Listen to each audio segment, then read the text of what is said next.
विदुर जी कह रहे हैं, ये ध्यान से सुनो, ये अकाल मृत्यु प्रदान करने वाली बात है। जो हरणम च परश्वानाम परदाराभिमर्शनम सुहृदश्च परित्यागस त्रयो दोषा क्षयावह। आयु नष्ट हो जाती। मान लो आपकी 80 वर्ष की आयु निश्चित की गई, अब आपने ऐसे आचरण शुरू कर दिए तो आपकी आयु नष्ट होना प्रारंभ हो जाएगी, आप अकाल मृत्यु के शिकार हो जाएंगे। क्या? दूसरे की स्त्री को फुसला करके विश्वासघात, मान लो उसके पति से मित्रता की, बड़ा विश्वास दिलाया और उसकी स्त्री का दुर्वासना का खेल, अब आपकी आयु नष्ट होगी। देख लो, इतिहास साक्षी है, नष्ट होना पड़ा। आप क्या चीज हो? जो बड़े बड़े तपस्या से के धनी थे, रावण आदि, विनाश हो गया। कुंभकर्ण जब जगा तब यही क्या, तेरी बुद्धि नष्ट हो गई? जब तू हरण करके लाया था उसके पहले क्यों नहीं पूछा? ये कृत्य तेरे पूरे वंश का विनाश कर देगा। पर ठीक है, तूने मुझे जगाया है तो मैं देखूंगा, पर ये निश्चित बताता हूं, तूने अच्छा नहीं किया, तेरा सर्वनाश निश्चित है। कुंभकर्ण ने उपदेश किया था, रावण ने कहा तुम्हें इसलिए नहीं जगाया कि तुम्हें प्रवचन करो, युद्ध करो जाके। ये कार्य आपकी आयु का, श्री का नाश कर देगा, वैभव का नाश कर देगा।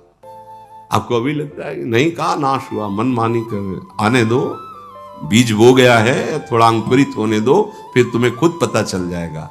सबसे प्रार्थना है, कानून कानून है, नहीं खुल रहा है तो तुम्हें लग रहा है कि कोई नहीं जा, जिस दिन उसका फल आएगा तो उस दिन हो सकता है आपने वो कार्य ना किया हो जिसमें फंस रहे हो, पर भरपूर दंड मिलेगा आपको, क्योंकि जो जाना नहीं है वही कर्म इस समय ना होने पर भी वो दंड आपको भोगना पड़ेगा।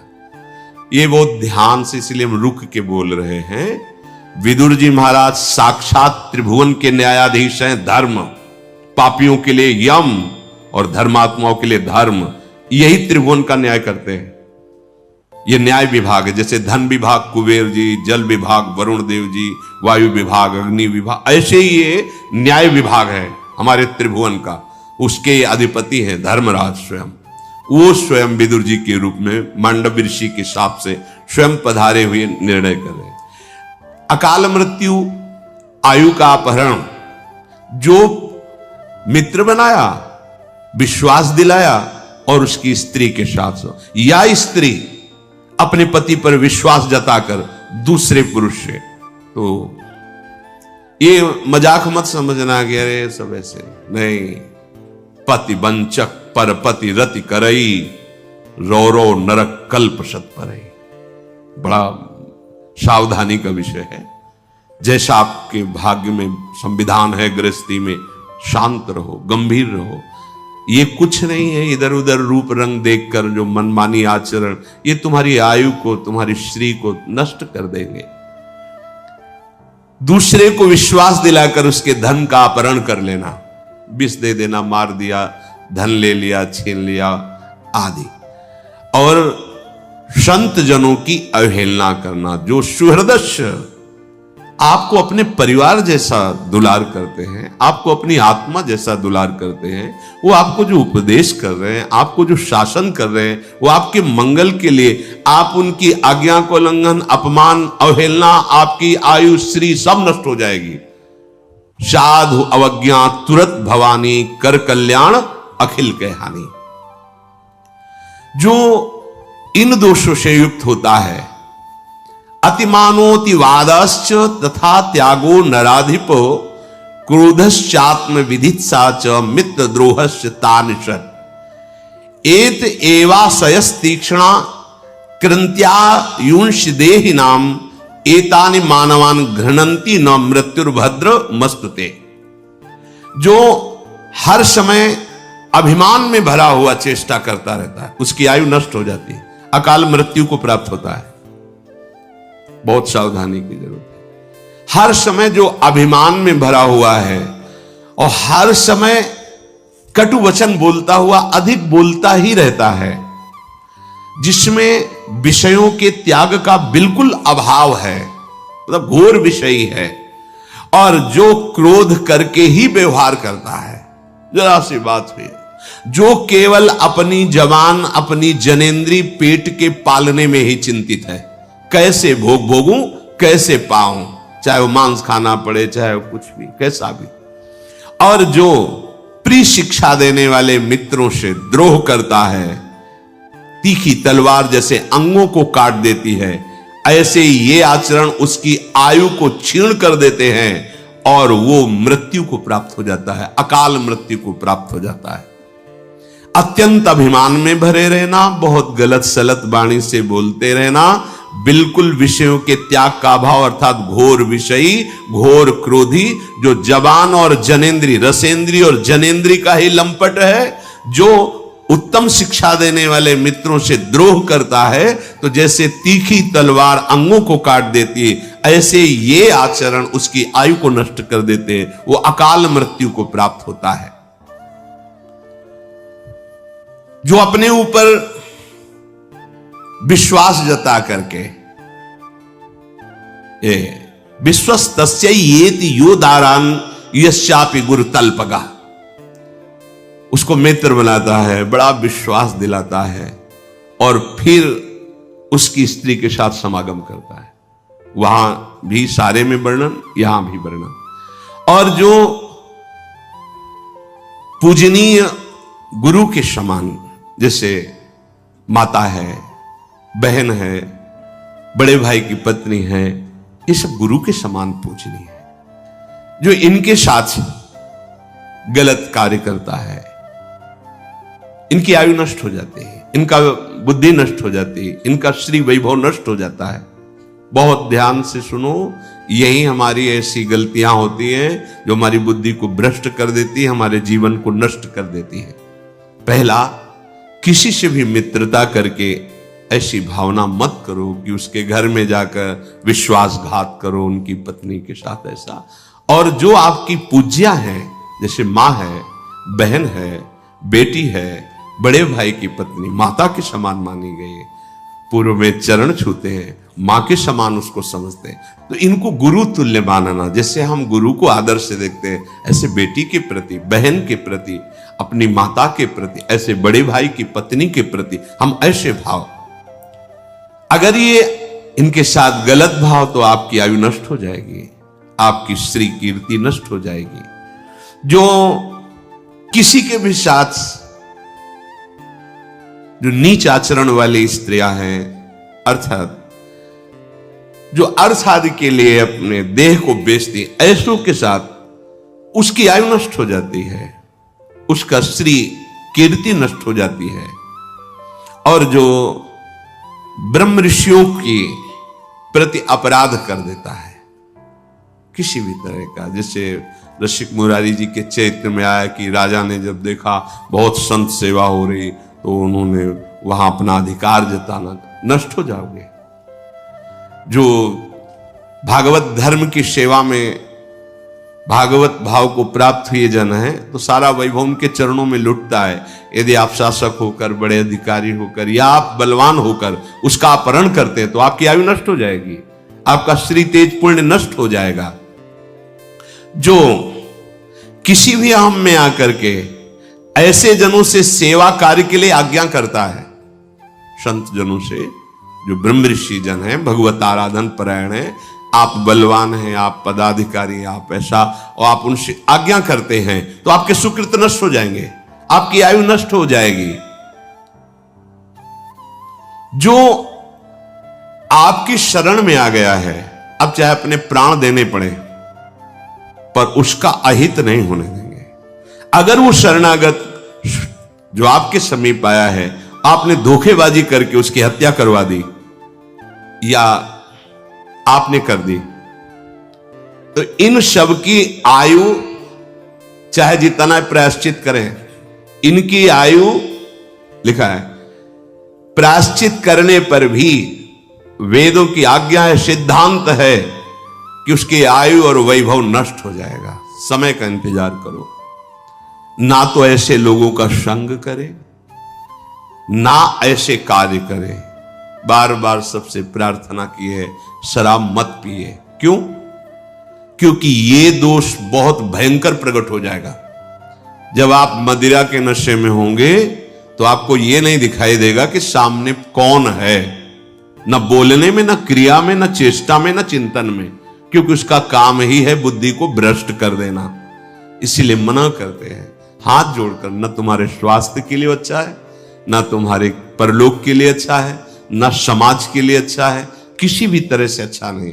मदिरापान करना, परिस्त्री गमन करना, अभिमान भरी चेष्टा करना, अधिक गाली आदि बोलते रहना और विषयों में खूब अनुराग रखना, अर्थात विषयों का त्यागी ना होना, हर समय क्रोध नाक में रखे रहना, अपने रसेंद्री और जनेंद्री के ही भोग का केवल चिंतन करना, मित्र द्रोह अर्थात अपने मित्र पर विश्वास दिलाकर उसकी स्त्री के साथ समागम करना, और जो गुरु के समान पूज्य हैं उनके साथ ऐसी वृत्ति रखना, जो शरीर को बेचते हैं अर्थात उनके साथ समागम करना, जो ब्रह्म ऋषियों की जीविका को नष्ट कर देना, जो संत महात्मा इनसे आदेश पूर्वक सेवा करवाना, जो शरणागत की हिंसा करवा देना या हिंसा कर देना, इनकी आयु श्री ये नष्ट हो जाती है और वो अकाल मृत्यु को प्राप्त होते हैं। श्री विदुर जी महाराज कह रहे हैं, पंचेन्द्रियस्य मर्तस्य छिद्रम चेदेक मिंद्रियम ततोष्य स्रवति प्रज्ञा धृते पात्रादिवोदकम। महाराज, जो अपनी 5 ज्ञानेंद्रियों को वश में नहीं रखता, तो एक भी इंद्री को यदि छूट दी तो जैसे पहले पानी पुराने समय में रखा जाता था, मशक उसे कहते थे, बड़ा सा, उसमें एक छेद हो जाए तो फिर बूंद पानी नहीं रह जाएगा, सब निकल जाएगा। ऐसे ही तुम्हारा पुण्य, तुम्हारी बुद्धि की पवित्रता, एक इंद्रिय यदि बिगड़ जाए तो नष्ट कर देगी। इसलिए सावधान होकर 5 इंद्रियों को भगवत चरणारविंद में लगाना चाहिए। भगवत मार्ग है, लोक में धन और उन्नति चाहते हो, परलोक में भगवत प्राप्ति चाहते हो, तो ये सुधारो करें। षड दोषा पुरुषेणेह हातव्याभूति मिच्छता, निद्रा तंद्रा भयम क्रोधम आलस्यम दीर्घ सूत्रता। सबसे पहले नींद की बात कही गई भगवत प्राप्ति के मार्ग में, और इस लोक में भी ऐश्वर्य वैभव और सुख पूर्वक जीवे। इसकी एक सीमा बनाओ नींद की। कोई तो ऐसे महापुरुष हैं कि मतलब भोजन पाके सोते ही रहना, मानो समाधि में ही रहते। क्यों जीवन व्यर्थ करते हो? केवल जो नींद ली जाती है अपनी इंद्रियों को नवीन चेतना देने के लिए। ये कोई सुख नहीं है कि आप 8 घंटे 20 घंटे 10 घंटे पढ़े। ये जीवन पढ़ने के लिए मिला है। अरे खूब नाम जप करो, अच्छे कार्य करो, समाज सेवा, देश से, इसके लिए शरीर मिला है। ये छूट जाएगा इसको। ये जो ऐसे दुलार करके शरीर को रख रहे हो आप, इसकी गति क्या होगी जानते हो? सड़ जाएगा, जला दिया जाएगा। काम निकाल लो, काम। ऐसे शरीर को प्रयोग करो जैसे कंजूस आदमी किसी नौकर को लावे, वो 8 घंटा के बाद उसको 500 रुपया देने हैं, तो कोशिश करेगा कि 10 घंटा ले, इससे और काम ले ले। ऐसा प्रयोग करो इस शरीर से। कम इसको नींद दो, जितने से आपकी इंद्रियां चेष्टा युक्त रहे, प्रमाद ना आवे। शास्त्रों में संतों ने अनुभव किया, जो अधिक श्रम करते हैं 6 से 7 घंटे बस, अधिक श्रम वालों। साधकों के लिए तो 5 घंटे बहुत पर्याप्त है, और उत्तम साधकों के लिए 3 घंटे। और जब भजन में वृत्ति तदाकार होने लगती तो तमोगुण का नाश हो जाता है। फिर तो उठते बैठते चलते फिरते इंद्रियां कभी श्रमित होती ही नहीं, क्योंकि कबीर कहे हम राय ठिकाना, ठाड़े बैठे परे उताना। कबीर कहे हम राय ठिकाना, परम विश्राम इंद्रियों को भगवान के चिंतन में मिलता रहता है। तो उपासक को जो इस लोक में ऐश्वर्य वैभव सुख शांति, परलोक में भगवत प्राप्ति, तो नींद का एक समय रखो। अब तो प्रणाम है भाई, आज की दिनचर्या 10-10 बजे तक लोग सोते हैं, 10 बजे तक। कैसा मतलब कलयुग का प्रभाव पड़ गया है। और उसे आप अपनी दिनचर्या में बताते हैं 10 बजे सो के, मतलब नींद खुली तो सूर्य मध्याह्न की तरफ जाने वाले हैं। अब उनका दिनचर्या, जब सारी दिनचर्या संपन्न होने का समय होता है मध्याह्न विश्राम का, तब उनकी नींद खुलती है। कैसा स्वभाव बनता चला जा रहा है। अरे प्रातःकालीन बेला पर उठ करके देव आराधन, गुरुजनों का आराधन, भगवत आराधन, फिर पूरे दिन सेवा, फिर समय से शयन कर लिए। सेवा करने वाले जो लौकिक सेवाओं में हैं 7 घंटे, 6 से 7 घंटे बहुत पर्याप्त है, इसके आगे नहीं। भागवतिक सेवाओं में जो है 5 से 6 घंटे, और जो उत्तम साधक है बस 3-4 घंटे, इससे ज्यादा नहीं। अगर इससे ज्यादा तो फिर आप प्रमाद कर रहे हैं। दूसरी बात, तंद्रा, अब बार बार जमुआई ले रहे हैं। अब एक समय सो लिया बस ठीक है, अब ज्यादा ऐसे कब माला छूट गया पता नहीं। हाँ माला चल रहा है, माला छूट रहा है, ऐसी साधना नहीं होती। ठीक से बैठो, पानी पास में रख लो, ऐसी स्थिति आवे चेतना जागृत करो, अभ्यास कर लो। फिर तो अब अगर मनाओ भी ना कि आ जाए नींद फिर वो कहती पहले में बहुत तुम परेशान क्यों, हम तुम्हें परेशान करेंगे, अब आएंगे ही नहीं। ना भाई राधा राधा राधा, इसको एक बार आप कब्जे में करो तो फिर ये नाराज हो जाती है, नींद नहीं आएंगे, पड़े रहो तो अपने को तो अच्छा है, तुम मत आओ राधा राधा राधा राधा राधा। हाँ तंद्रा, इससे बचो, ये सत्संग में भी आपको परेशान कर देगी, माला जपने में परेशान कर देगी। बिल्कुल बिल्कुल, ये बहुत, चाहे जितना सो, ये बहुत बड़ा दोष है। अगर आप स्वस्थ हैं तो मेरुदंड सीधी रखें, दोष बिल्कुल नहीं होगा। और वैसे झुक के, वैसे मतलब जैसे बूढ़े लोग बैठते हैं, और कुर्सी में, सब स्वस्थ है लेकिन कुर्सी में बैठना है। अरे काहे को बैठे हो कुर्सी में, ये शरीर किस काम का। वृद्ध हो, तुम्हारी टांग टूट गई है, तुम्हें दर्द हो रहा है, वो तो बैठ जाओ। अब नहीं हो तो इतना क्यों खाते हो, इतना बड़ा पेट कर लिए कि आपको कुर्सी में बैठना पड़े। हम जमीन में बैठो, नीचे बैठकर भगवत चर्चा सुनो, स्वस्थ है, भगवत चिंतन में, भजन में कुर्सी की जरूरत। अरे भाई होश में रहो, दैन्य भाव धारण। अगर आपको शरीर अस्वस्थता नहीं है, बोले टांगों में दर्द होता है, क्यों इतना वजन बढ़ा रहे हो, भजन बढ़ाओ। हाँ मतलब मूंग की दाल है, रोटी, घिया की सब्जी, अभी देखो सब गैस खत्म हो जाएगी।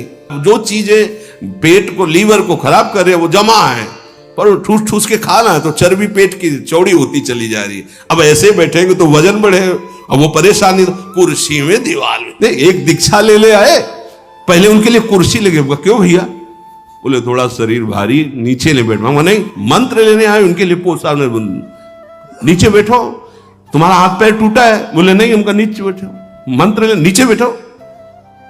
शिष्य बनने आए, पहले उनके लिए आसन लगाओ। अब गुरुजी मन दे रहे हो, हाँ ये शिष्यता है।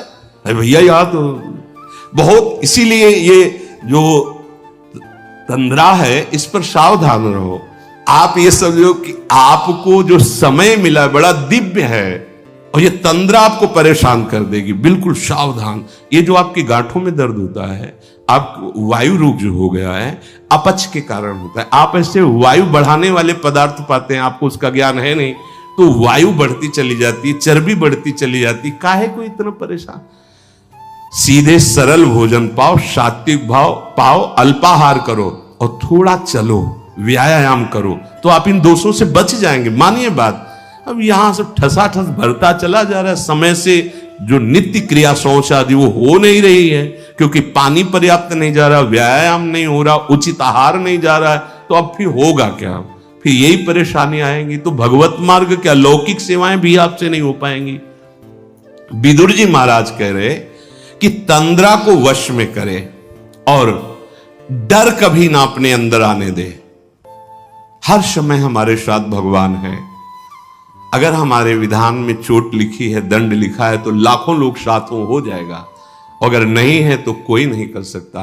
भगवान सर्व सामर्थ्यशाली हमारे साथ है, डर नहीं। निद्रा, तंद्रा, भयम और क्रोध है। क्रोध हमारे तप को, भजन को, पुण्य को नष्ट करता है। इससे किसी का लाभ नहीं, ना सामने वाले का है ना अपना लाभ है। क्रोध थोड़ा बहुत, अरे ऐसा लगता है कि भगवान जिस मतलब यही क्रोध रखा है, क्रोध से किसी को लाभ नहीं मिलता। अगर कोई सोचे कि क्रोध से सुधार होता है तो हमें लगता है क्रोध से सुधार नहीं होता। हां, शासन और क्रोध में अंतर है। शासन युक्त वचन, आप स्वीकार करते हैं आपने अपराध किया, आपसे गलती हुई, हाँ, तो आप ये भी उसका दंड स्वीकार कीजिए, आप ऐसे रहिए, अब आप इस तरह से चलिए। ये क्रोध नहीं है, ये आपके मंगल विधान। क्रोध किसी को गाली देना, कड़वे शब्द करना, किसी को पीड़ा पहुंचाना कोई अपराध नहीं, जरा सी बात है और आप उसमें बहुत बड़ा झगड़ा कर लेते हो। इससे आपकी बुद्धि परमार्थ से विलग हो जाएगी और लोक में भी आपका मंगल नहीं होगा। विदुर जी कह रहे निद्रा तंद्रा भयम क्रोधम और आलस्यम, आप अपने जीवन के साथ इस तरह का खिलवाड़ न करें। अगर हम समय से सो चुके हैं तो अब नींद के साथ हम लड़ेंगे, हमें आलस्य नहीं करना। मतलब कोई भी नियमावली जो आपके जीवन में मिली है उसमें आप प्रमाद मत कीजिए। आलस्य का तात्पर्य आप प्रमाद से, ऐसे नहीं, उसको अक्षरशः पालन कीजिए। उस अगर और सेवाएं आ गई तो फिर निवेदन कीजिए कि अमुक सेवा के कारण हमारी जो आपने दिनचर्या दी थी उसमें बाधा पड़ रही, आप इसका सुधार कीजिए, हमें बताइए कि हम कैसे अपनी दिनचर्या को कर पाए। प्रमाद के द्वारा मत छोड़िए। दीर्घ सूत्रता, कहा था ना कि अगर एक दिन पूरा न हो तो 2 दिन से उसको पूरा कर लेना चाहिए, तो आज नहीं करते हैं, या आगे अपने वर्तमान की सेवा और भजन को आगे के लिए टाल देना, ये लक्षण भगवत प्राप्ति में बहुत बाधक है और लौकिक उन्नति में भी बाधक है। मनुष्य को परम मंगल प्राप्ति के लिए ये समझ लेना चाहिए कि उसका परम मंगल सत्य से ही होगा, असत से किसी का परम मंगल नहीं हो सकता। विदुर जी कहते हैं सत्य से कमाए हुए धन के द्वारा अगर सुख चाहते हो तो दूसरों को सुख पहुंचाने की चेष्टा करो। पशु पक्षी साधु महात्मा देवता भगवत आराधन, ऐसा नहीं कि आपने जो कमाया वो केवल अपने ही भोग के लिए, नहीं, ये शास्त्रीय सिद्धांत है। और कर्म में प्रवीणता पूर्वक लगना, जिस कार्य में लगो बहुत एकाग्र होकर पूरा करके ही छोड़ो, अधूरा कार्य करने वाला स्वभाव नहीं होना चाहिए।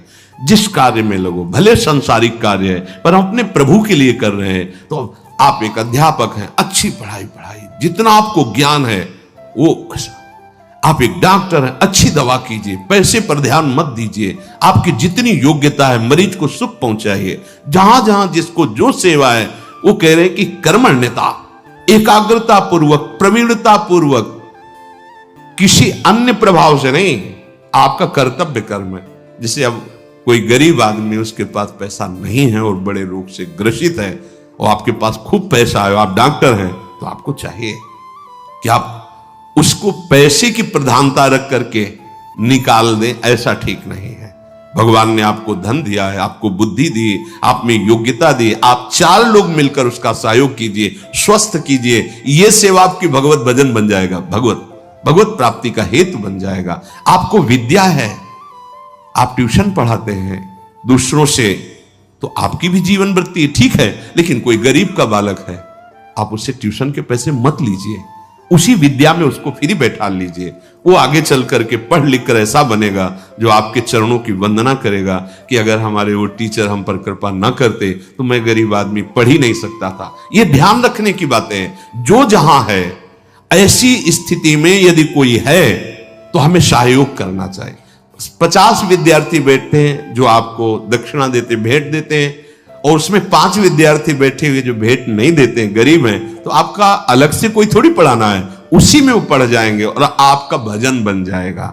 बस ये बातें हमें समाज में ध्यान रखनी। जहां जिसकी जो सेवा है, उस सेवा को भगवान की सेवा तभी मानी जाएगी जब आप सब में पैसे का ही भाव नहीं रखेंगे, अपने कर्तव्य कर्म पूरा करने की बात रखेंगे। तब अगर पैसे का भाव रखेंगे तो जहां भी हैं वहीं से भ्रष्ट हो जाओगे। कोई भी पद स्थायी नहीं है, कोई भी शरीर स्थायी नहीं है, कोई भी सुख स्थायी नहीं। गर्व मत करो। गर्व करके, अभिमान करके यदि आपने कभी अधर्माचरण किया तो वह अधर्माचरण ही आपके शरीर को, आपके पद को, आपकी व्यवस्था को भंग कर देगा। देख लेना एक दिन, और आपका पद, आपका शरीर, आपकी व्यवस्था किसी गिरे हुए को उठाने के काम में आ गई तो आप उससे ज्यादा चमकने लगोगे, आप उससे प्रकाशित हो जाओगे। ऐसा धर्म स्वरूप विदुर जी का कथन। शेष चर्चा आगे। श्री राधा वल्लभ लाल।